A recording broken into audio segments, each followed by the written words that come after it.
Today, we're remembering the September 11th, 2001 attacks. You can see behind me, there's a field of flags. I'm in Naples, Florida, and there is one flag in this field for every person who lost their lives as a result of the September 11th, 2001 attack.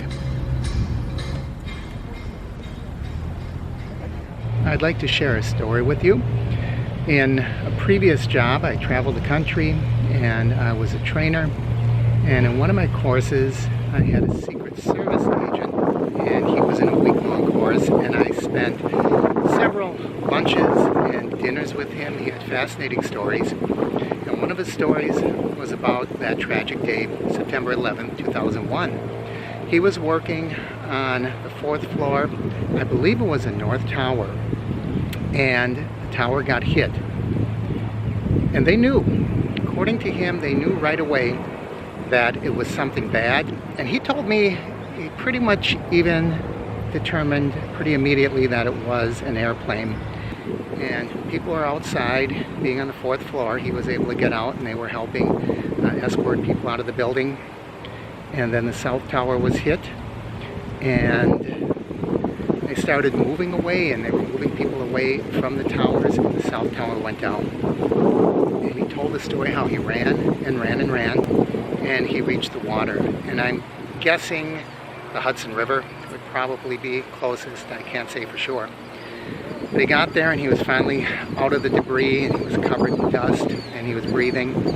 And suddenly a feeling came over him. A feeling of responsibility and a feeling of shame. Why am I running away when I'm a government agent? And I've heard that same type of story before. Years and years ago, I was able to spend some time with a World War II soldier in Hawaii, and he was there for the attack on Pearl Harbor, and he said the same thing. When the attack started, he ran, he hid behind a pillar, and he started feeling like, I should be doing something. Kind of hopeless situation, but you feel that obligation, that honor. But he entered the tower, and he came upon a female officer. I don't remember if she was a security officer or if she was a police officer, but she had a broken leg and she couldn't get out of the building.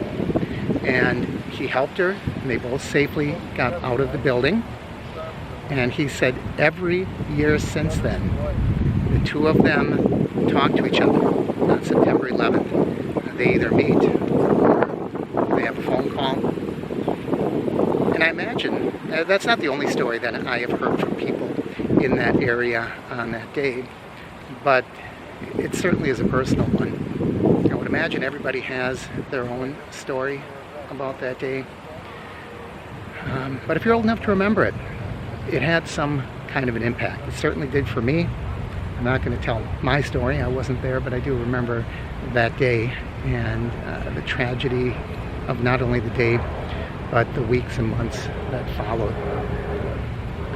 So that's a personal story I wanted to share, and quite a fascinating piece of history.